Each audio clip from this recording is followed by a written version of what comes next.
የተከበራችሁ የአዊ ብሔረሰብ አስተዳደር ነዋሪዎች በሙሉ እጅግ ጠቃሚ መልእክት ይዘን መጥተናል። አራተኛው ዙር የተቀናጀ ፖሊዮ በሽታ መከላከያ ክትባት ዘመቻ ከ5 ዓመት በታች ለሆኑ ህጻናት ከታህሳስ 3 2018 ዓ.ም ጀምሮ እንደሚሰጥ ያውቃሉ?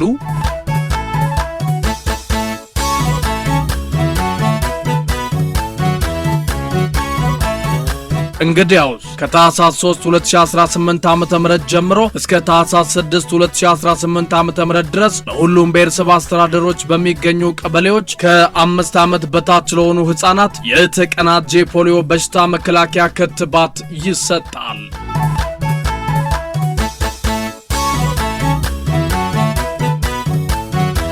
በመሆኑም ከላይ በተጠቀሱት የዘመቻ ቀናቶች የፖሊዮ ክትባት የሚሰጡ ባለሙያዎች ቤት ለቤት በመዞር ክትባት የሚሰጡ በመሆናቸው ከ5 ዓመት በታች የሆኑ ህጻናት ከዚህ በፊት ቢከተቡም ባይከተቡም በዘመቻው እንዲያስከትቡ የአዊ ብሔረሰብ አስተዳደር ጤና መምሪያ ያሳስባል።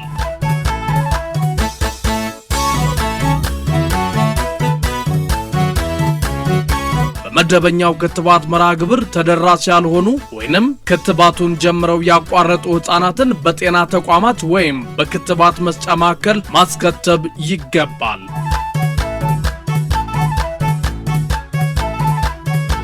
ማስከተብ የወላጆችና የአሳዳጊዎች ግዴታ፣ የህፃናት ደግሞ መብት ነው። የአዊ ብሔረሰብ አስተዳደር ጤና መምሪያ